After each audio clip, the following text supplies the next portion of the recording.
오늘은 지난주에 그 수요 추정 및 방법론에 대해서 공부를 했죠. 그 다음에 이어서 비용 및 편익 추정에 대해서 강의를 하도록 하겠습니다.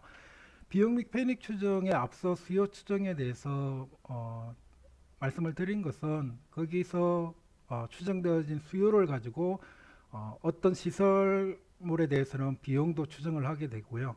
그리고 수요 추정에 맞게 대부분의 교통시설들은 편익 추정을 그 수요에 기반해서 하고 있습니다. 그렇기 때문에 반드시 먼저 수요 추정에 대한 방법론에 대한 이해를 하고 수요 추정을 한 다음에 그 다음에 비용과 편익 항목을 추출한 다음 그게 맞춰 가지고 비용을 또는 편익을 추정을 하는 방식으로 하도록 하겠습니다. 먼저 오늘 강의에서는 두 가지 파트로 일단 나누어지는데요. 첫 번째는 문화관광 부분, 대부분 보게 되면 이거는 시설물 관련 부분입니다. 전시관이라든지 박물관 같은 또는 관광시설 같은 부분에 대한 비용과 편익 추정에 대한 내용이고요.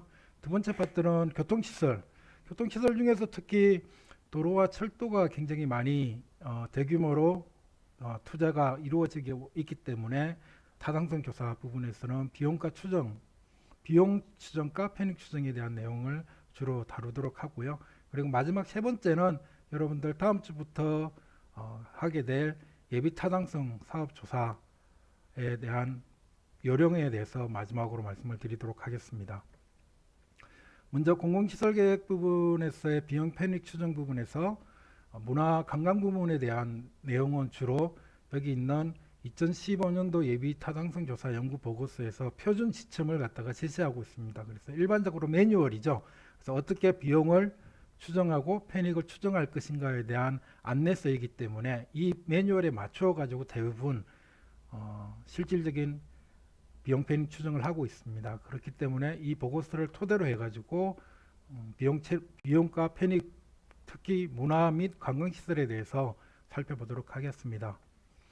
먼저 흐름들을 살펴보시게 되면요, 전반적으로 비용 추정을 하는 방법은 크게 두 가지로 이렇게 대별이 되어지는 거죠. 총 기술적 검토 부분에서 문화 관광 시설물에 대한 사업 계획 현황가, 그리고 그 해당 부지의 적합성, 그리고 그 규모 정도에 대한 적절성에 대한 검토를 하게 되고요.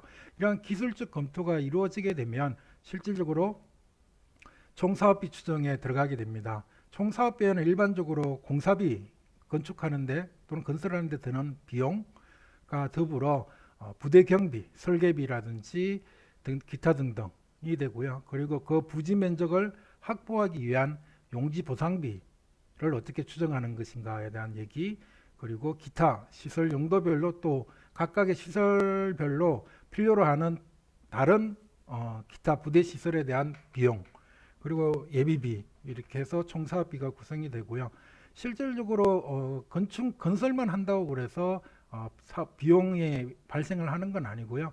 건설을 한 다음에 운영을 해야 되잖아요. 그래서 운영하는 데 있어 가지고 또한 그 비용도 추정을 해 나가야 됩니다. 그래서 그 운영비 추정은 인력에 대한 부분하고 시설 면적 운영에 대한, 시설에 대한 운영비, 그리고 인건비에 대한 운영비를 우리가 추출을 해 나가고 있고요. 그리고 운영비 추정 부분에서 또 한 가지 여기서 볼 수 있는 게, 건축물이나 시설을 건설하고 운영하고 난 다음에 마지막 평가하는 마지막 연도에 그 남은 시설에 대한 잔존 가치와, 그리고 혹시 그 중간에 또 다시 투자해야 되는 비용이 발생을 하게 되면 재투자비도 추정을 해내게 됩니다. 그렇게 해서 우리가 사업비와 운영비, 그리고 재투자비와 잔존가치를 합쳐서 우리가 경제성 분석을 위한 연차별 투자계획, 우리가 현재 가치로 환산을 또 해내야 되잖아요. 그래서 그렇게 하기 위해서는 우리가 연차별 투자와 그리고 운영계획 부분을 가지고 우리가 총 비용을 갖다가 추출을 해내게 되는 부분이 되겠습니다. 먼저 앞서 얘기한 기술적 검토 부분이 가장 먼저 이루어져야 되는 부분인데요. 기술적 검토의 대상이 되는 기본계획 내용 부분에서는 모든 문화 관광 시설에 대한 공통 항목이 있고요. 그 다음에 공연 시설에 특화된 항목, 그리고 전시, 도서, 관광시설에 특화된 별도의 항목이 있습니다. 공통 항목을 보게 되면 사업 부지겠죠. 일반적으로 지작물이 있을 경우 또 지작물 보상도 해야 되고 철거도 해야 되잖아요. 그래서 그런 부분들에 대한 재료와 연면적에 대한 항목에 대한 비용 추정이 이루어져야 될 필요가 있고요. 그 다음에 실질적으로 실별, 그러니까 그 사업 시설별로 이용되는 기능가, 그리고 운영 인원에 따른 면적표에 대한 검토, 그리고 소요 인력, 운영 인력 계획이라든지 예상 방문자 수, 우리가 수요 추정을 통해서 만들어냈잖아요.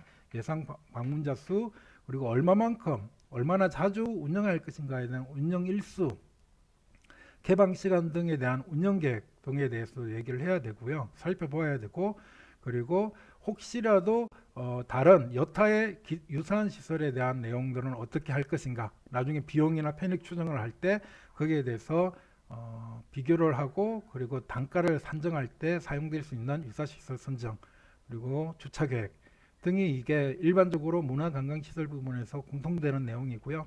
근데 공연시설 같은 경우는 실질적으로 보게 되면 공연에 따른 무대에 대한 내용이 있어야 되고요. 그 다음에 객석 규모, 그리고 조명, 음향 등 무대 특수 장비 계획에 대한 계획도 검토를 해야 됩니다. 전시 같은 경우에는 전시물의 종류가 무엇이고, 그리고 그 내용은 무엇이냐, 그리고 어떻게 전시하고, 그리고 또 보관을 할 거냐라는 부분, 전시 계획, 그리고 그 전시품 구입 비용 등등에 대한 검토. 도서시설, 도서관 같은 경우겠죠. 그래서 장서수나 장서 첨가수, 그리고 개가시구라든지 폐가시구라든지, 그리고 정부 시스템 설비 구축 계획 등도 별도로 검토가 되어야 되고요. 관광시설 같은 경우에는 관광 재원을 제외한 개발 규모, 그리고 거기에 혹시 수용 인원 얼마 정도 수용할 수 있는 것인가라는 것, 그다음 호텔이 있을 경우에는 호텔의 경우에는 객실수 등에 대한 계획을 검토해야 되고요. 그다음 판매 시설이나 매장 시설이 있겠죠. 그런 부분들은 개소와 규모, 그리고 주차, 그리고 외부 공간 활용 계획 등을 우리가 기술적 검토해서 내용을 검토를 해야 됩니다. 그리고 사업 부지의 적합성 검토 부분에 대한 내용도 예시를 들고 있는데요. 마찬가지 공통 항목과 그리고 추가 항목에 대한 내용이 여기서 나누어져 있습니다. 공통 항목을 보게 되면 부지 현황, 입지 여건가, 토지 이용 계획, 교통 환경, 문화재 관련 외부 공간 등등에 대해서 우리가 사업 부지 적합성 검토할 때 공통적으로 검토해야 될 내용이고요. 그래서 위치라든지 해당 부지의 경사도, 그리고 지작물 등등에 대한 기술적 검토와 비용, 그리고 토지 이용 계획 부분은 우리가 국토의 계획 및 이용에 관한 법률에서 조닝 체계가 있죠. 그게 그 용도 지역별로 토지 이용 허용 용도가 있고 용적률이 또한 있습니다. 그런 내용들을 살펴보고요. 또한 지자체별 그 조례, 그리고 건축법 등등을 참고를 해야 되는 부분이고요. 교통환경에서는 우리가 도시교통정비지역, 도시교통정비촉진법에 의한 교통영향평가 대상인지 아닌지 여부를 검토를 하고, 그리고 이 시설, 관광문화시설 부분에 차량 동선이라든지 대중교통이나 간선도로 접근성에 대한 검토를 또한 해야 한다는 부분을 얘기하고 있고요. 문화재 관련 부분은 우리가 실질적으로 시설 부지이기 때문에 그 매장 문화재에 대한 것들도 우리가 문화재 조사를 하도록 되어 있습니다. 그래서 그 부분에 대한 해당 여부를 검토를 해야 되고요. 외부 공간 같은 경우는 5개 주차 등 외부 공간 조성에 따른 재반복 교도를 검토해야 되는 부분이 되겠습니다. 그래서 사업 부지가 적절한가, 적합한가라는 부분을 이 지금 공통적인 5가지 항목을 가지고 평가를 해야 되고요.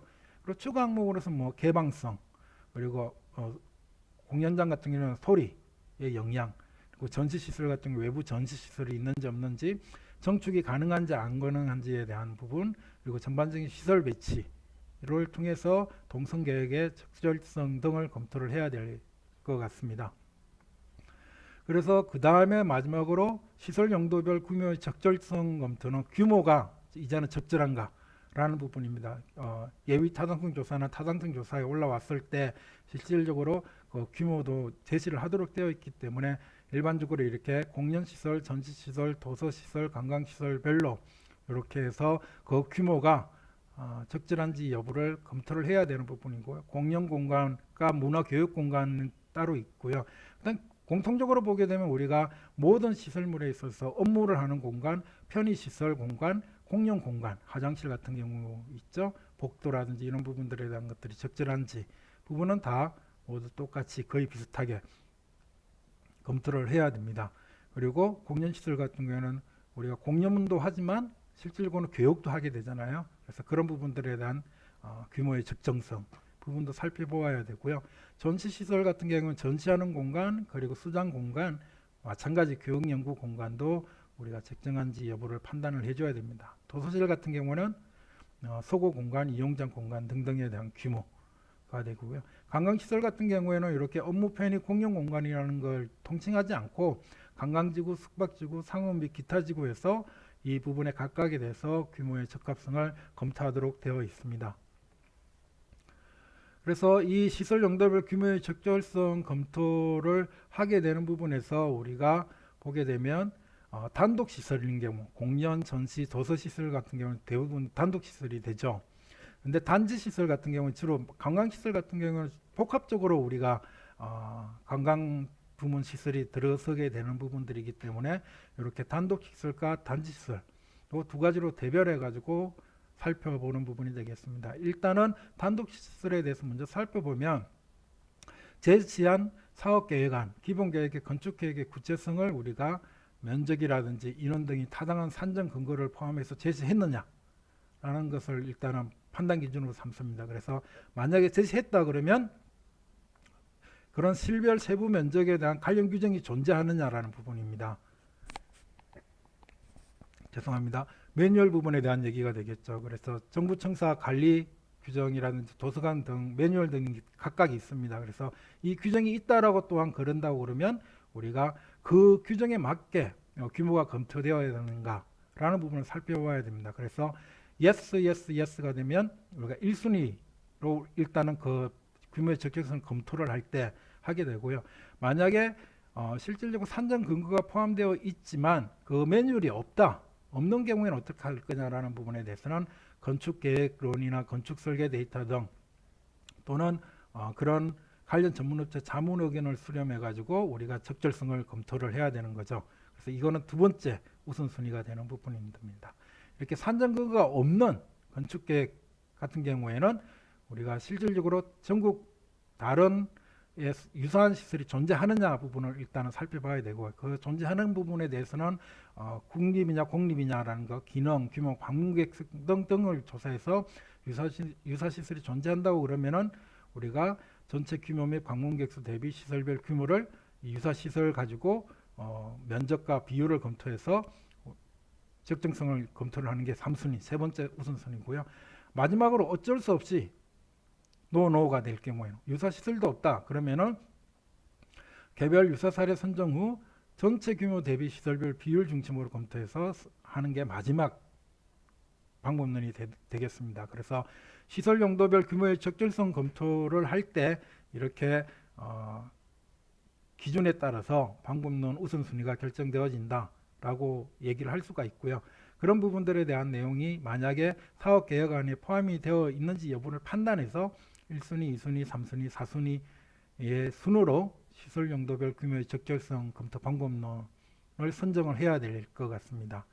그리고 복합시설 같은 경우에는 사업부지의 적합성 검토에 연결하는 부분들은 이렇게 관광자원개발 매뉴얼 등을 참조해서 검토를 하면 되도록 되어 있습니다. 그리고 실질적으로 이제는 사업의 적절성, 규모의 적정성에 대한 판단이 이루어지게 되면 그 규모를 기준으로 해서 우리가 사업비를 추정을 하게 되는데요. 그 사업비는 일반적으로 유형별로 나누어 보게 되면 공연시설과 전시시설로 나눌 수 있다는 부분이고요. 공연시설 같은 경우는 사업비 같은 경우는 대부분 여기 있는 5가지 항목 건축공사비, 신재생에너지공사비, 시설 부대행비, 용지보상비, 예비비는 둘 다 똑같습니다. 나머지 공연시설에서 특화되는 총사업비 중에서 하나는 무대장비비가 있고요. 필요한 경우에는 부지조성공사비, 철거공사비 등등을 우리가 비용 항목으로 유형화할 필요가 있다라는 부분이고요. 전시 시설에는 전시 공사비, 초기 전시비, 구입비가 사업비에 포함이 되어야 되는 거고요. 그리고 필요한 경우에 부지조성 공사비, 철거 공사비, 적용 공사비 등도 필요하다고 하면 항목을 유형화해 놔야 되는 부분이 되겠습니다. 그리고 여기서 보게 되면은 또한 실질적인 어떤 사업비 항목도 공통 항목이 아까 보여진 것처럼 이렇게 있었고요. 그다음에 용지보상비 필요할 경우하고 예비비까지 해서 우리가 공통 항목이 있고요. 공연시설은 앞에서 얘기한 부분, 전시시설도 마찬가지, 그리고 도서시설, 관광시설 부분에 대한 얘기도 여기도 실질적으로 사업비 구성 항목을 일단은 분류를 해 놔야 다음에 각각의 항목별로 얼마만큼 그 규모에 맞춰 가지고 비용이 들 것인가 라는 것을 산출을 해내는 작업을 해야 되겠죠. 그래서 시설 용도별 총사업비를 추정할 때 기본적으로 가지고 있는 전제는 주무부처에서 제시한 총사업비 내역을 먼저 검토를 해야 됩니다. 그래서 일단 주무부처에서 국토교통부나 문화체육관광부에서 어떤 시설을 갖다가 우리가 소시사업으로 추진하겠다. 그러면은 거기에 대한 전반적인 사업비 내역을 제시하고 있습니다. 그리고 거기에 따라서 항목 및 내역이 산출 근거가 있는지 없는지를 우리가 판단을 해야 되는 거고, 만약에 있다라고 그러면 앞서 얘기한 1순위, 2순위 둘 중에서 하나를 선택을 해야 되겠죠. 그리고 예타에서 추정하는 총사업비 같은 경우는 두 가지가 있습니다. 일단 예산 배정용 같은 경우는 부가가치세를 포함하고 부지 매입비 경우에는 개별 공시지가를 기준으로 추정하도록 되어 있고요. BC 경제성 분석을 할 경우에는 부가가치세를 미포함시키고, 그리고 부지 매입비의 경우에는 감정평가 금액 또는 개별 공시지가의 보상 배율 기준을 추정해서 보다 더 실질적인 비용을 갖다가 계산할 수 있도록 그렇게 하도록 하고 있습니다. 운영비도 마찬가지 사업비 다음에 운영비를 추정을 해야 되겠죠. 그래서 운영비는 준공 이후에 운영기간에 소요되는 비용이 얼마냐라는 부분을 추정을 하는데, 일반적으로는 연간 운영비를 산출을 한 다음에 소비자 물가지수를 적용해서 연도별로 배분을 하게 되는 거고요. 그래서 운영비 항목에는 우리가 여기서 보면은 일단은 인건비성 경비와 인건비가 있고요. 여기 있죠. 거기에는 그 인건비와 기타 이런 내용의 비용이 들어가고요. 그다음 시설관리비, 위탁용역비, 시설별 특수비용 등도 운영비용에 포함이 됩니다. 그래서 이 내용을 우리가 연간 운영비로 추출을 한 다음에 소비자 물가지수를 적용해서 연도별 운영비용을 추정을 해내게 되는 거죠. 거기서 보게 되면 이런 소요인력 비례성 운영비라는 게 있고요. 그 다음에 시설면적 비례성 운영비라는 거는 요거는 소요인력 대비 비례해 가지고 얼마만큼 운영비를 할 거냐라는 것을 추정해내는 거고요. 그거는 면적 대비로 해서 추정을 해낸다는 것을 의미하는 겁니다. 조금 더 살펴보면 소요인력 비례성 운영비 같은 경우는 일단은 사업계획 안에 소요인력이 몇 명이냐라는 것이 나오게 되면, 제시되어 있으면 유사시설, 보통 요 유사시설에 대해서 소요인력이 보통 얼마 정도 되고, 거기에서 실제로 그러면은 예산서상에 얼마만큼 비용이 나오는지를 알 수 있죠. 그러면은 이것을 나누게 되면 C 나누기 B를 하게 되면 1인당 운영비가 나오는 거고요. 이 1인당 운영비의 결과적으로는 그 소요인력이 몇 명이냐라는 것을 곱하게 되면 소요인력 비례성 비용이 나오게 되는 부분들이 되겠습니다. 여기 보면은 유사시설에 대한 소요인력과 비용은 3에서 5개년 평균값을 사용하도록 권장하고 있다라는 부분.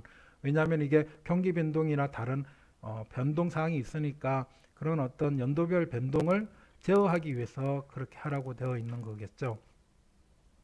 그리고 시설 면적 비례성 운영비도 마찬가지 동일한 방식으로 사업계획안에 연면적 또는 부지 면적을 우리가 알 수가 있잖아요. 그래서 A가 되고 거기에 유사시설의 부지 면적과 비용, 그리고 그것을 나누게 되면 제곱미터당 운영비가 나오게 되는 부분입니다. 그러면 제곱미터당 운영비를 실제 우리 지금 추진하고자 하는 사업계획안의 면적을 곱해주게 되면 시설 면적 비례성 비용 추정이 나오게 되겠죠. 이렇게 나오게 되면 그것을 소비자 물가지수를 곱해서 실질적인 운영 비용으로 추정을 내가게 된다는 것을 의미합니다. 그러면 앞서 얘기했듯이 연차별 투자계획이라는 부분이 있는데요. 일단 재투자비와 잔존가치는 일반적으로 30년 가정하고 시설의 같은 경우는 우리가 감가상각비를 적용을 해야 되잖아요. 그래서 그것은 정액법으로 일반적으로 감가상각한다라고 이렇게 되어 있는 내용이 되겠습니다. 잔존 가치에 대한 내용은 여기 설명이 되어 있으니까 한번 읽어보시면 되겠고요. 그리고 경제성 분석을 위한 연차별 투자 계획에서는 부가가치세를 제외한다는 거 알고 계셔야 될 것 같고요. 부가가치세를 제외한 총사업비와 운영비, 재투자비, 잔존 가치를 총괄해서 제시하도록 되어 있는 부분입니다. 근데 여기서 보면은 30년이라고 가정하는 것은 운영하는 기간만 30년을 하고 있다라는 부분이고요. 사업 기간, 건설하는 기간, 건설하는 기간 그 이전에 우리가 계획을 해야 되겠죠. 그래서 계획 플러스 건설 기간을 우리가 사업 기간이라고 합니다. 그러니까 준공되기 이전까지 부분으로 제시를 해주는 부분에서 우리가 이렇게 나타나게 되는 거고요. 이것을 수식어로 이렇게 표로 나타내게 되면 이렇게 있습니다. 사업 기간 해가지고 쭉 해서 이렇게 33년 된다라고 하고 잔존 가치가 얼마냐 각 항목별로 얘기를 하게 되겠죠. 그죠? 항목별로 해서 그러면 여기를 합하게 되면 총 비용이 연도별로 나올 거고요. 연도별로 나올 거고 이것을 다 합치게 되면 여기 부분은 총 비용이 나오게 되는 거죠. 그래서 우리가 이걸 가지고 나중에 어떻게 해요? 그래서 현재 가치로 환산을 해서 나중에 BC나 IRR이나 NPV를 계산할 때 이 내용을 활용을 하면 되겠습니다. 그리고 지금까지 이제 비용에 대해서 얘기를 했고요. 이제는 편익에 대해서 어떻게 추정할 것인가라는 부분에 대한 얘기가 되겠습니다. 편익도 뭐 실질적으로 보면 경제적, 사회적 굉장히 많은 보이지 않는 가치들도 있는데 이것을 경제적 가치로 환산한 것을 우리가 편익이라고 한다. 왜? 우리가 이것을 경제성 분석 단위로 사용하기 때문에 그래서 화폐 단위로 반드시 계산할 수 있어야 되고요. 경제학적인 개념에 근거해서 추정되어진다라는 부분이고요. 일반적으로 이 경제학적 의미의 가치라는 부분은 신고전학파의 후생경제학에 근거하고 있다라는 부분이고요. 후생경제학이라고 얘기하는 부분은 우리가 일반적으로 시장제 같은 경우에는 가격이 시장에 의해서 수요와 공급 이론에 의해 가지고 공급에 의해서 균형점에 이르는 이퀄리브리엄에 이르는 것을 우리가 가격이잖아요. 그렇게 해서 가치를 산정해낼 수 있지만 비시장제는 실질적으로 그렇게 할 수가 없기 때문에 공공재 같은 경우에는 그래서 개인의 후생, 실질적으로 그 사람이 얼마만큼 보다 더 윤택해졌는가 또는 편리해졌는가를 측정하려는 경제이론을 우리가 후생경제학이라고 하는 부분이고요. 후생경제학에는 두 가지 과정이 있다라고 얘기를 하네요. 첫 번째는 사람들이 시장제와 비시장제로 구성된 제한 묶음에 대해서 잘 정의된 선호를 가진다. 이건 뭐냐면 우리가 일반적으로 공공재는 뭐예요? 공공재는 비시장제이기 때문에 가치 측정이 어렵습니다. 가치 측정이 어렵지만 실질적으로 어떤 하나의 묶음에 대해서 내가 얼마만큼 이것을 이용하기 위해서 또는 활용하기 위해서 내가 지불할 가치가 있다. 지불할 가치를 갖다가 정확하게 사람들은 가지고 있다는 것을 정의하고 있다는 거죠. 그래서 나중에 설명되겠지만 그래서 이걸 가지고 가격으로 표현할 수 없는 것을 가격화시켜서 화폐 단위로 계산을 해내는 방식이 이 후생경제학 첫 번째 과정에 의해서 이루어지게 된다는 것을 얘기합니다. 그리고 사람들은 또한 자신의 선호를 알며 이러한 선호는 제한묶음을 구성하는 시장제와 비시장제 사이의 대체 가능성을 가정한 상태에서 내가 가격을 내가라기보다는 소비자가 이용자가 잠재적 이용자가 측정해낼 수 있다, 표현해낼 수 있다라는 부분입니다. 그래서 우리가 실질적으로는 화폐 단위로 계산을 해낼 수 있다라는 부분이 되겠습니다. 그래서 우리가 대체 가능성이라고 하는 부분은 실질적으로 어떤 개인의 제한 묶음에서 한 제한의 소비를 감소시키면 그 개인은 후생의 감소 없이 또 다른 제한의 소비를 시킬 수 있다라는 부분을 대체 가능성이라고 얘기하는 부분이고요. 그래서 이 두 가지 가정에 기반해서 우리가 비시장제인 공공재의 편익을 화폐 단위로 계산을 해낼 수 있다라고 하는 부분이 이론적으로 깔려 있는 거라고 보시면 됩니다.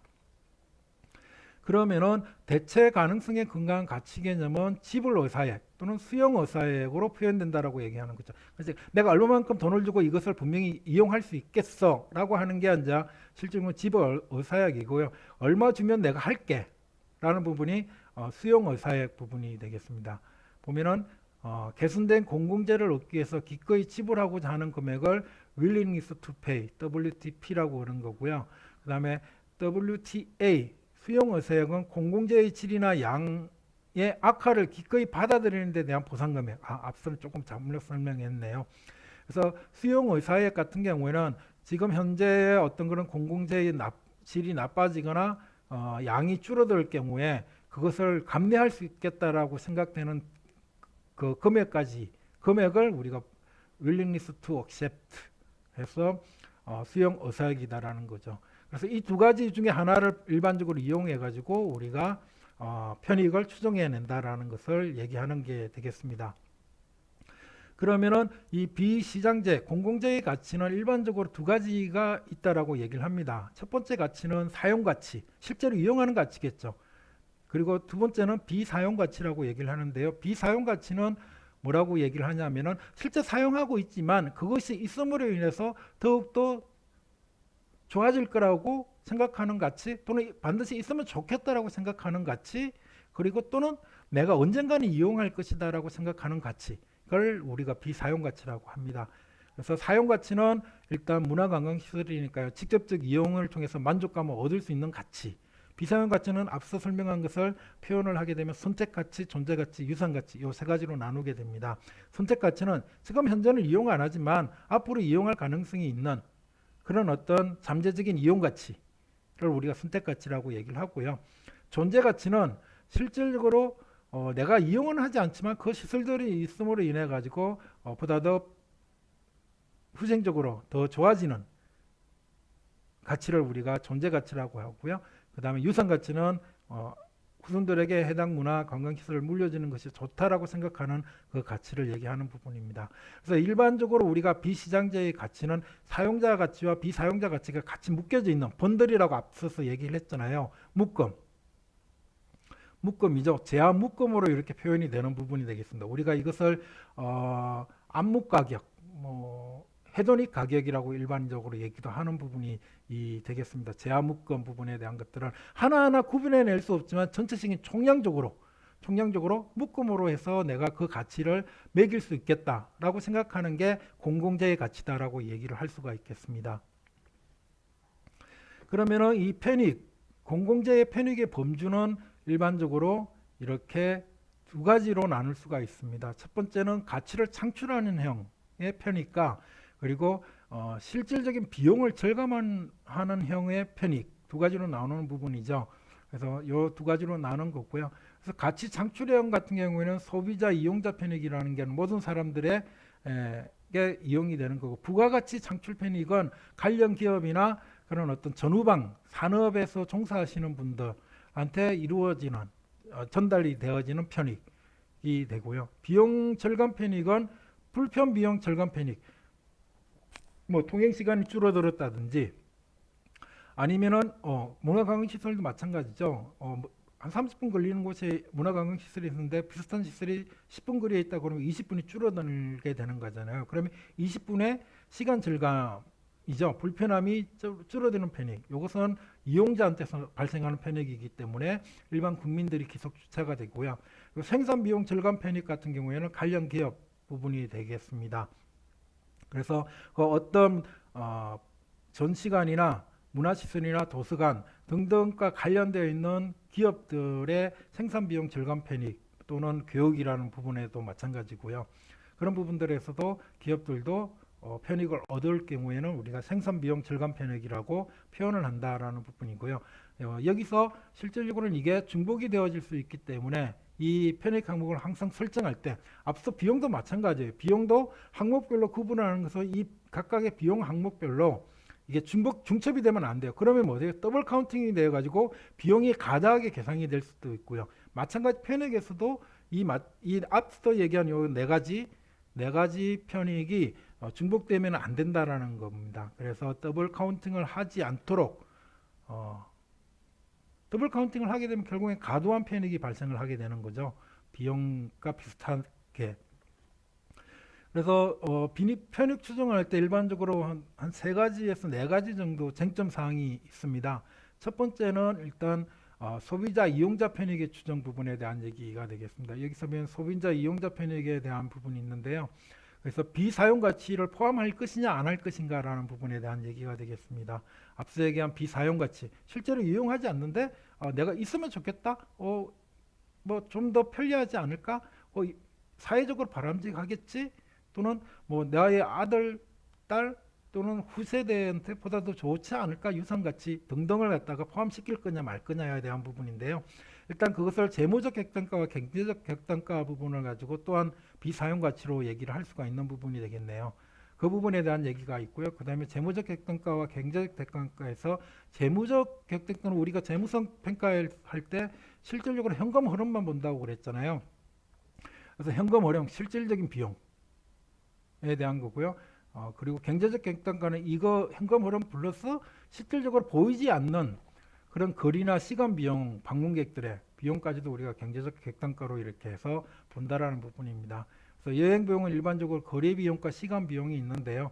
우리가 실질적으로 보면 거리 비용은 출발지에서 해당 문화 관광 시설을 왕복하는 데 소요되는 비용, 시간 비용은 실질적인 시간 절감 편익이죠. 시간 절감 편익 부분입니다. 그래서 일정 시간을 들여서 내가 소득을 얻을 수 있는 시간을 포기하고 시간을 들여서 해당 시설까지 갔다 오는 것에 대한 소득의 포기분을 우리가 시간 비용이다라고 하고요. 그래서 시간 거리 비용이라고 일반적으로 표현을 많이 합니다. 여행 비용은. 그래서 시간 거리 비용에 대한 부분을 우리가 계산을 해낼 것인가 말 것인가 라는 부분, 재무적 객단가로 볼 거냐 경제적 객단가로 볼 거냐 어떻게 할 거냐라는 부분에 대한 얘기도 여기서 얘기를 하는 부분이죠. 이러면은 우리가 경제적 객단가로 우리가 편익을 추정할지 재무적 객단가로 편익을 추정할지 부분은 실질적으로 매뉴얼에서는 부대시설이 잠재적 수요자의 방문율에 유의한 영향을 미치는가, 만약에 미친다 그럴 경우에는 우리가 재무적 객단가로 판정을 한다라는 부분, 편익을 추정한다는 거고요. 부대시설로 우리가 실질적인 수요자의 방문율에 유의한 영향을 미치지 않은 경우에는 여행 비용도 합해서 경제적 객단가를 사용을 한다라는 부분을 알고 계시면 여러분들이 편익 추정할 때 좋을 것 같습니다. 두 번째는 부가가치 창출 편익의 추정인데요. 이것도 마찬가지 어떻게 보면 더블 카운팅의 문제일 수 있는 부분들입니다. 쟁점 사항들은 다 더블 카운팅의 문제라고 보시면 될 것 같아요. 비용 항목, 편익 항목 추정에 있어서. 그래서 부가가치 창출 편익 같은 경우는 새롭게 창출되는 시장 규모 또는 매출액 증가분 곱하기 산업 연관표의 부가가치율 그리고 해당 사업만의 기여도라고 되어 있는데요. 일반적으로 우리가 얘기하는 부분이 그 시장 규모나 매출액이 증가한다는 것은 새로운 부가가치가 전후방 산업에서 새로운 부가가치가 만들어진다는 거잖아요. 그러면은 이 해당 사업 또는 시설의 분류, 산업 연관표에 의해서 부가가치율이 얼마 정도 되어지는가를 이 사업 자체에서 계산을 해낼 수가 없기 때문에 일반적으로 거기 보면은 어디서 하냐면 한국은행에서 매년은 아니고 5년마다 펴내는 걸로 알고 있습니다. 그래서 지금 보게 되면 이게 아마 2015년 자료일 거예요. 나중에 클릭을 해보시면 그 각각의 산업별로 부가가치율이나 기타 그런 어떤 무형의 가치를 갖다가 뽑아내는 그 기준을 제시를 하고 있습니다. 그래서 그거 곱하기 이 해당 사업만의 기여도, 실질적으로 새로운 사업, 공공문화관광시설의 시장 규모의 비율이죠. 비율. 이 부분의 기업 비율이 되는 겁니다. 곱해주게 되면 우리가 부가가치 창출 편익으로 만들어낼 수가 있다라는 부분이고요. 그래서 해당 사업만의 기여도는 부가성을 감안한 개념이 라고 볼 수가 있는 거고, 여기서 해당 시장 규모 또는 매출액의 증가에는 이 해당 문화 관광시설만 역할을 하는 것이 아니라 서비스 능력, 제품 디자인, 가격 경쟁력, 뭐 기타 다른 것들이 종합적으로 역할을 한다는 측면에서 실질적으로 부가가치 창출 편익의 부분에 대한 내용이 얼마만큼 될 것인가라는 부분에 대한 것들도 논쟁의 이슈가 될 수가 있다라는 것을 얘기를 할 수가 있겠습니다. 그리고 세 번째 쟁점 사항으로 보시게 되면 불편 비용 절감 편익에 대한 추정 부분에서 일반적으로 불편 비용 절감 편익이라는 것은 불편을 초래했던 부분이 해당 시설로 줄어들거나 사라진다면 우리가 불편 비용 절감 편익이 발생한다라고 얘기를 하는 거고요. 소비자나 이용자 편익 측면에서는 신규 수요에 대해 정의되는 반면에 불편 비용 절감 편익은 이전 수요는 그 이전의 다른 수요에 비해서 실질적으로 새로운 소비자가 아니라 이전에 사용하던 어떤 다른 시설을 사용하던 소비자들에 의해 가지고 발생하게 되는 것을 우리가 이전 수요라고 얘기를 합니다. 그래서 신규 수요 포함 시 가대 추정의 문제를 또한 야기할 수 있다라는 부분인데요. 그러니까 신규 수요는 우리가 일반적으로 소비자 이용자 편익으로 계산을 하고요. 이전 수요는 소비자 이용자 편익으로 계산을 하면 안 되고 불편 비용 절감 편익으로 해가지고 따로 계산을 해야 된다는 부분이 되겠습니다. 그렇게 해야만이 우리가 가대 추정을 하지 않고 편익에 대해서 보다 더 정확하게 추정을 해낼 수 있다라는 것을 여기서 얘기를 하고 있겠습니다. 그리고 이동시간 절감에 따른 편익도 마찬가지 여기서도 보면 이전 수요라는 것이 똑같이 해당이 되겠죠. 그래서 완전히 새로운 시설물이 생겨서 새로운 수요가 나타났을 때 새로운 사람이 이 시설물을 이용할 때는 우리가 앞서 얘기한 것과 똑같이 얘기가 되지만 기존에 이용하던 사람들이 보다 더 가까워졌을 경우에는 우리가 보면은 그 절감 편익을 사용을 해야 된다라는 부분이고 그것은 수단별로 우리가 이렇게 해서 이전 수요 곱하기 시간의 차이, 절감된 시간의 차이 그리고 시간 가치를 곱해주고 그 다음에 여기서 해당 분담률을 곱해주게 되면 전체 절감 편익이 나오게 되겠죠. 그래서 이런 부분들도 우리가 예상시간 절감 편익 같은 경우에는 이전 수요에 의한 것들은 이렇게 수단별로 또한 분석을 해서 추정을 해낸다는 것을 여기서 말씀을 드리고 있는 겁니다. 그리고 마찬가지 여기서 보게 되면은 교통비용 절감 편익에서도 여기서도 예상 이전 수요에 대해서 절감을 할 수 있다라는 부분에 대한 것들은 여기서 똑같이 나오고 있는 부분이 됩니다. 이전 수요에 대한 얘기고요. 그 다음에 생산비용 절감 편익에 대한 추정 부분에서도 일반적으로 생산비용 절감 편익은 앞서 얘기했듯이 기업 입장에서 얘기를 하는 거고요. 그래서 기업 입장에서 기업 활동을 할 때에 비해 건립된 문화관광시설이 모여 기업 활동을 하게 되면 동일한 성과를 얻는데 소요되는 비용이 줄어들 수 있다라는 부분이 생산비용 절감 편익이라고 되고요. 그래서 이것을 구하는 부분에 있어서의 관건 두 가지는 일단은 두 가지 방법이 있다라고 되어 있네요. 첫 번째는 잠재적 수요 기업을 대상으로 한 설문조사를 통해서 생산비용 절감액 정보를 도출하는 방법과 대표적 사례를 상정해서 가능한 비용 절감액을 공학적, 회계학적으로 추정하는 방법, 이 두 가지가 있다라고 그러네요. 그래서 이 부분에 대한 얘기도 여러분들 나중에 편익 추정할 때 잘 살펴보시기 바랍니다.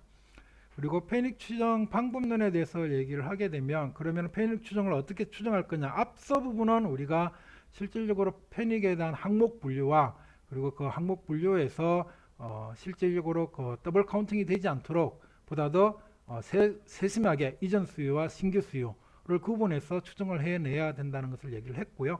여기서는 실질적으로 그러면 어떻게 추정을 할 것인가에 대한 방법론은 크게 경제학적인 방법과 비경제학적인 방법이 있다라고 하는 거고요.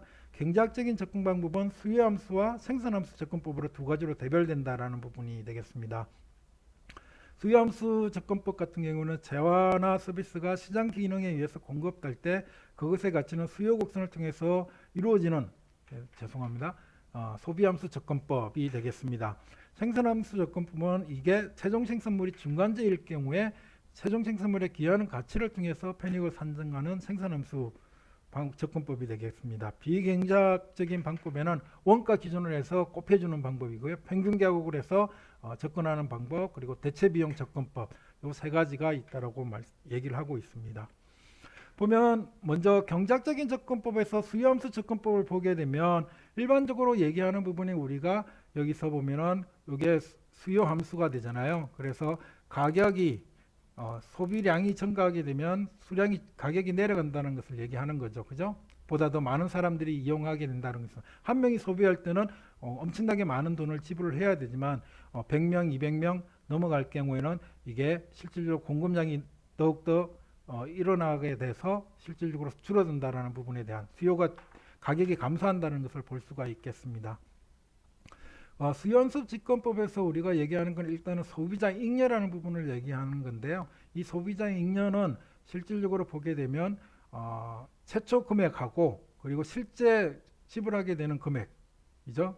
금액의 가격 부분에서의 이 소비자 실제 지출한 양을 뺀 나머지 부분을 우리가 소비자 잉여라고 얘기를 한다는 부분이고요. 이 소비자 잉여를 가지고 우리가 실질적으로 재화의 편익을 추정해 나가는 방법이 되겠습니다. 이것은 직접 관찰이 가능한 경우, 추정이 가능한 경우에 대한 부분이고요. 만약에 이런 어떤 수요함수 접근법이라는 부분이 직접 관찰이 가능하지 않을 경우에는 할 수 있는 방법은 뭐냐라는 것은 현시선호 접근법과 진술선호 접근법이 있습니다. 그래서 실질적으로 현시선호 접근법 같은 경우에는 리빌드, 드러낸 거죠. 선호를 드러낸다는 뜻이죠.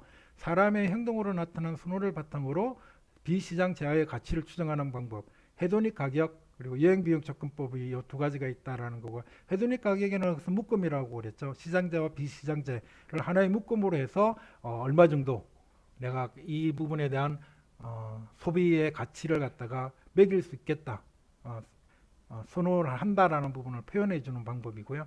여행비용 접근법보다 더 우리가 보다 더 과학적으로 접근할 수 있는 부분이고요. 그 다음에 진술선호 접근법 같은 경우에는 지금 현재의 어떤 선호된 게 없기 때문에 그것이 정확하다고 보기 어려울 때 어떤 가상적인 시장을 주고 그 상황에 맡겨서 얼마만큼의 비용으로 지불을 할 것인가 라는 부분을 이용하는 부분을 우리가 진술선호 접근법이라고 하고요. 이 진술선호 접근법은 조건부 가치 측정법과 콘조인트 분석 등등이 있습니다.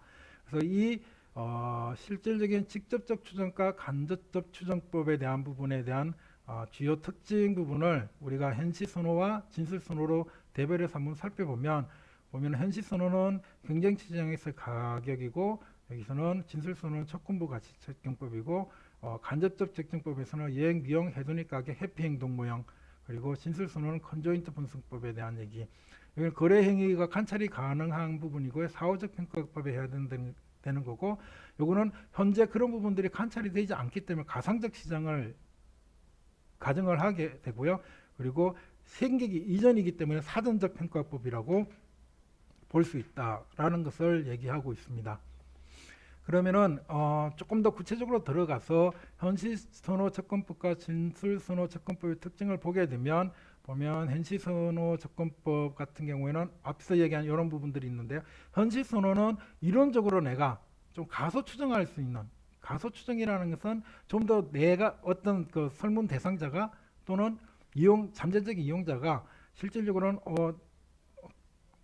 좀 비용을 적게 내려고 하는 그런 경향이 있기 때문에 가소 추정이 있고요.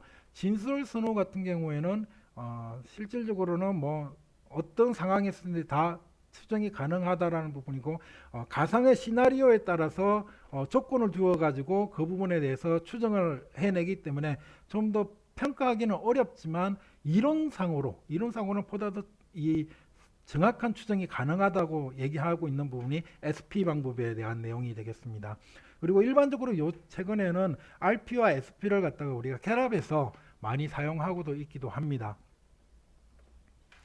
그 다음에 생산함수 접근법에 대해서 우리가 얘기를 하게 되면, 일단은 생산함수 부분이기 때문에 우리가 중간 투입물이라고 그랬잖아요. 그래서 중간 투입물의 역할을 하는 재화 또는 서비스의 경제적 편익 추정은 생산물의 생산함수를 이용해서 추정한다는 거고요.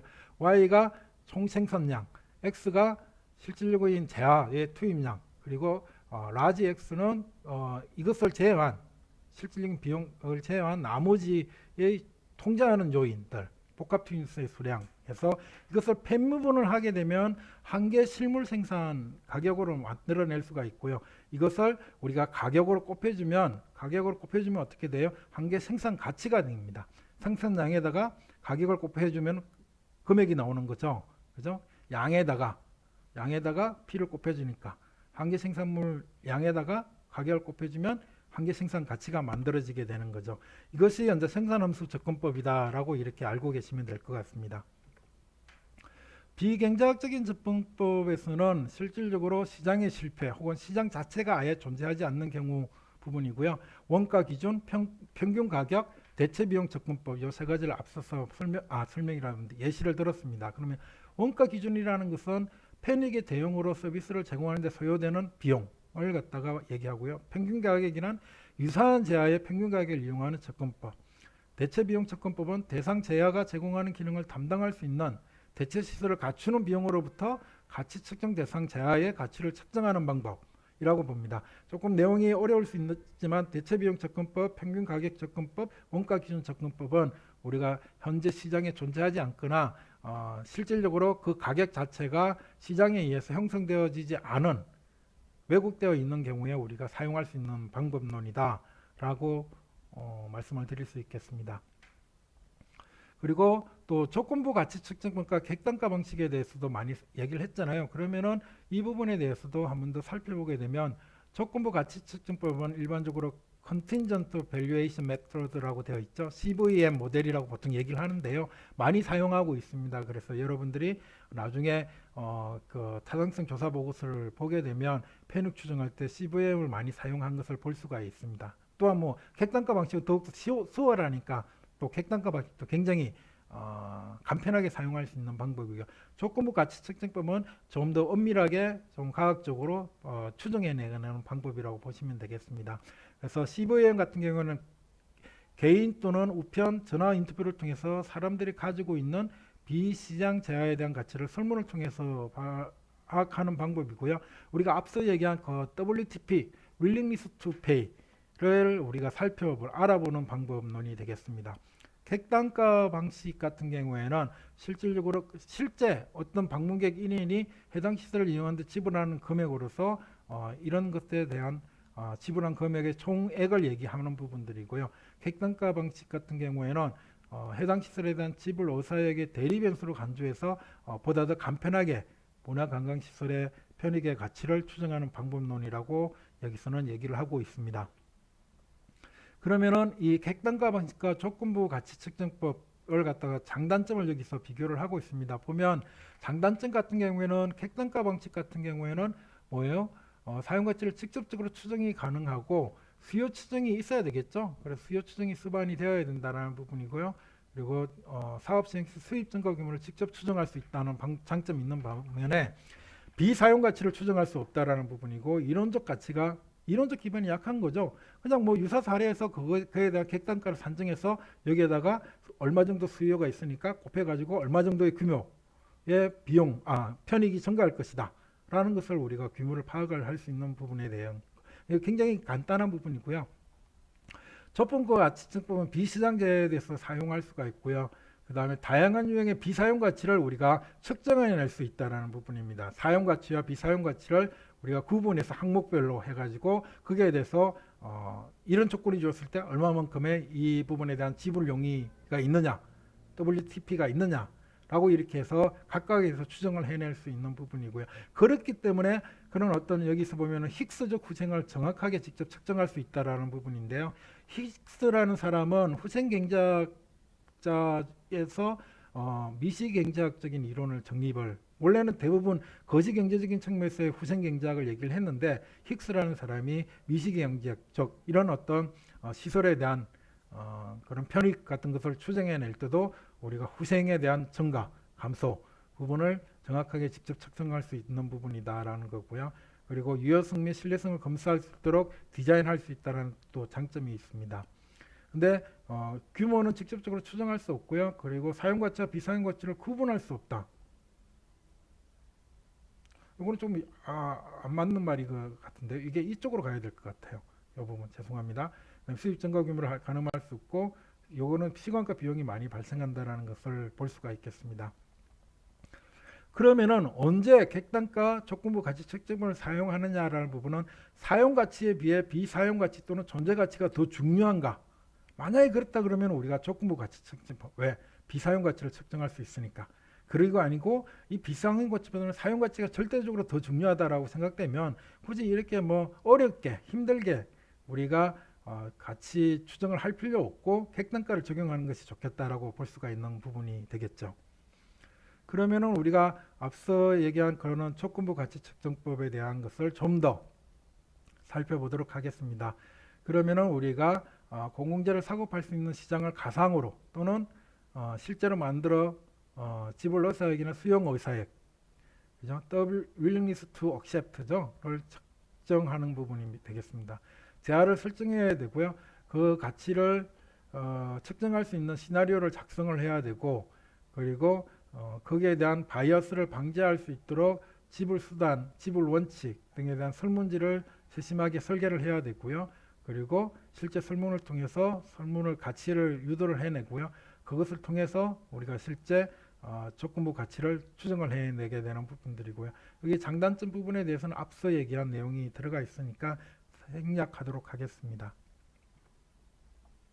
그 다음에 컨조인트 분석법에 대한 것들은 일반적으로 이 CVM 같은 경우는 가치 측정 대상이 단일 속성으로 이루어지기 때문에 좀 불편한 부분인데, 만약에 공공재가 다양한 가치를 가지고 있는 경우에는 어떻게 할 것인가라는 부분이 되겠습니다. 예를 들면 야생동물의 보존 가치는 개체수라든지 넓이라든지 어떤 사람들의 세금 부담 등등 다양한 가치가 동시에 이 보존 가치에 들어가 있기 때문에 이런 어떤 다중 속성도로 구성된 공공재 속성인 경우에는 컨조인트 분석법을 우리가 일반적으로 조건부 가치 추정 방법에 비해서 더 많이 사용하는 게 되는 부분들이고요. 이 부분에 대해서는 지불 의사액간의 상충관계들을 동시에 추정이 가능한 방법론이 컨조인트 방법론이다라고 되어 있습니다. 그래서 보면은 컨조인트 분석 방법은 하나 이상의 특정 속성 대안들을 포함하는 선택이나 그 집합을 제시해서 응답자의 효용함수를 추론한 후 효용함수의 여러 속성에 대한 합해적 가치를 추정해 나가는 거다라는 거고요. 이것은 컨조인트 방법에 대한 것들은 요 세 가지가 있다라고 그러네. 뒤에서 자세하게 설명하겠지만 조건부 선택법, 그리고 조건부 순위결정법, 그다음에 조건부 등급결정법에 대한 거죠. 우리가 CVM 같은 경우는 컨딘전트 밸류에이션 메소드잖아요. 그래서 밸류에이션을 하는 게 아니라 선택을 하게 하거나 순위를 매기게 하거나 등급을 결정하게 함으로써 우리가 사용되어지는 방식이다라는 부분입니다. CVM 같은 경우는 우리가 여기서 보면은 아예 총량적인 금액이나 그 비용을 받아들일 수 있는 부분에 대한 것을 측정을 하는 거고요. 컨조인트는 이렇게 다양한 선택 제한을 접해서 조건부로 선택을 하게 했는지 순위를 결정한 게 했는지 등급을 매겨서 우리가 그 가치를 다양한 가치를 우리가 뽑아낼 수 있다라는 부분을 얘기하고 있습니다. 그래서 보면은 조건부 선택법은 지불의사 유도 방법에 따라서 되어 있다고 하니까 조건부 선택법 같은 경우에는 두 개 이상의 가상적 대안을 제시하고 어떤 예산 제약안에서 가장 좋아하는 대안을 선택하게 함으로써 상충관계에 놓여 있는 속성들의 수준 변화에 대한 합해 가치를 측정하는 방법이다 라는 부분이죠. 조건부 선택법에 대한 내용이 되겠고요. 그리고 조건부 순위결정법은 이런 가상의 상황들에 대해서 여러 가지로 만든 다음에 그 중에서 어떤 것들을 보다도 선호하는가에 대한 순위, 척도로 해서 표현해서 질문하는 방법. 그리고 등급결정법 같은 경우에는 1점부터 최대 10점까지 이 순위를 결정하는 방법으로 해가지고 세 가지 방법을 통해서 우리가 다양한 속성 가치를 가진 공공재의 편익을 추정하는 방법이 컨조인트 분석 방법론이 되겠습니다. 컨조인트 분석 방법론 같은 경우에도 비슷합니다. 앞서 얘기한 CVM 같은 대상 제한화 서비스를 선택을 하고요. 그다음 지불 수단의 속성 수준의 수, 그죠? 다양한 속성이라고 그러니까 속성 수준의 수와 크기를 결정하고 시나리오죠. 집합 셋을 크기를 결정하고 그리고 실현 계획법을 통해서 최종 선택 대안이 집합을 도출하고 그리고 그것을 설문지로 작성해서 우리가 그 설문을 해가지고 우리가 속성별 가치의 도출을 해 나가는 절차로 이루어지게 된다라는 것을 얘기할 수가 있겠습니다. 컨조인트 속성법 분석법에서는 속성 및 지분 수단에 대해서 얘기하고 선택 대안 집합의 설계 그리고 조건부 선택부의 추정 모형 같은 경우에는 여기 보고서 상에서 170에서 176페이지 있으니까 혹시 궁금하시면 추가적으로 더 살펴보시면 되겠습니다. 그 다음에 예행비용 접근법에 대한 얘기인데요. 예행비용 접근은 우리가 앞서 얘기했듯이 시간과 비용이죠. 시간과 비용에 대한 절감 비용에 대한 얘기가 되겠습니다. 그래서 특정 문화 관광 시설에 대한 여행이 이동과 시간의 관점에서 비용을 수반한다는 사실을 가격 정보를 이용해서 활용하는 방법이다라는 거고 60년대 이 두 사람이 만든 모형을 일반적으로 사용을 하고 있다라고 얘기를 하네요. 죄송합니다. 그래서 이 모형에서는 사람들 일반의 여가 행위를 다루는 인구 특성 모형이 아니라 여가 지역을 분석 대상으로 삼는 지역 특성 모형이다. 사이트 스페시픽 모델링이다라고 되어 있죠. 그래서 그 사이트에 대한 구체적인 것을 다루고 있기 때문에 우리가 특정 문화 관광 시설에 대한 모형으로 여행 비용 접근법으로 가능하다는 거고요. 효용을 극대화하는 부분은 똑같습니다. 효용을 극대화하는 부분은 무엇에 의해서 결정되느냐? X와 V와 Z에 의해서 결정되는데 X는 뭐예요? X는 이 문화관광시설의 복합지로서의 모든 재화를 얘기를 하고요. 그리고 V는 뭐라고 얘기를 하냐면은 거기에 들어오는 방문 횟수 V가 그죠? 해당 지역 그 문화관광시설에 있는 방문 횟수. 그리고 Z는 뭐예요? Z는 지역까지 총 여행거리. 그래서 방문 횟수와 여행거리와 그리고 그 재화의 가치의 함수로 해서 효용을 극대화시켜주는 XVZ가 얼마이냐라는 것을 우리가 목표로 하고요. 목표로 하고 그게 조건은 뭐냐면 M은 뭐냐? M은 X와 V와 Z로 구성된다라는 거고요. 여기는 가격, 재화에 대한 가격이니까 여기 재화의 총량, 총금액. 그리고 V는 뭐였어요? 횟수니까 횟수에다가 사용하는 비용, 그죠? 지출하는 비용이 되겠죠. 여기 곱하기 하면 총 비용, 지출의 총 비용, 그리고 통행의 총 비용을 합치게 되는 게 M으로 표현한다라는 거고요. T 같은 경우에는 V와 Z로 구성이 된다라는 겁니다. V와 Z는 횟수와 거리가 되겠죠. 횟수와 거리가 되어 있고 시간가 등등에 의해서 이루어지게 된다라는 부분이 되겠습니다. 그리고 이 부분에 대한 이 실질적인 그 비용에 대한 함수는 가법적인 형태로 더하기로 해서 x, v, z에 대한 더하기를 하게 되면 각각 x, y, x, v, z에 대한 효용의 합은 총효용, 즉 U가 된다. 이 U를 최대화시켜 주는 것으로 우리가 삼으면 된다라는 부분이 되겠습니다. 그래서 그것을 편미분을 하게 되면 이렇게 람다 p 그다음에 람다 CD, U, 알파 이렇게 해가지고 구성이 되어진다라는 거에 되겠습니다. 이것이 우리가 지역 특성 모형 여행 비용 접근법이다라는 거고요. 나머지 구체적인 내용들은 한번 여기서 살펴보시면 될 것 같습니다. 그러면은 여행 비용 접근법 평가 절차는 일단 레저 및 관광이 가능한 비시장 제한, 그죠? 시설에 대한 것들, 그리고 이동거리, 여행 시간, 입장료 등으로 입장료가 실질적으로는 제하죠. X. 그리고 시간, 타임, 거리, 여행 비용 함수 추정하고 그 다음에 여행 비용가 그리고 소득, 나이, 교육 등으로 구성된 여행 생성 함수, 여행을 할 것인지 안 할 것인지 그 지역으로 할 것인지 안 할 것인지에 대한 또는 얼마나 할 것인가에 대한 수요 함수를 함수를 생성해서 여행 비용가 방문 횟수 간을 곱하기 주게 되면 수요 함수가 나오는 거죠. 그래서 이 수요 함수를 가지고 수요를 추정한 다음에 이 수용 추정이 결과적으로는 비용이 다 들어가 있기 때문에 결국에는 편익이 되는 거죠. 그래서 있을 때와 없었을 때의 차이를 통해서 우리가 편익의 첨가량을 우리가 추정해낼 수가 있다라는 거죠. 객단가 방식도 중요하기 때문에 한 번 더 설명을 드리도록 하겠습니다. 객단가 방식에는 두 가지가 있다라고 그랬죠. 재무적 객단가와 경제적 객단가가 있다라고 했고요. 재무적 객단가는 일단 돈의 흐름만 본다라는 거죠. 그래서 편익 항목은 우리가 실질적으로 돈을 받을 수 있는, 거둬들일 수 있는 입장료나 체험비, 부대시설 사용비, 이런 숙박비 부분에 대한 얘기를 하는 부분이 되겠습니다. 그래서 일반적으로 입장료가 얼마냐, 그리고 인구 구성별로, 기간별로 입장료 및 사용료 조사를 하고요.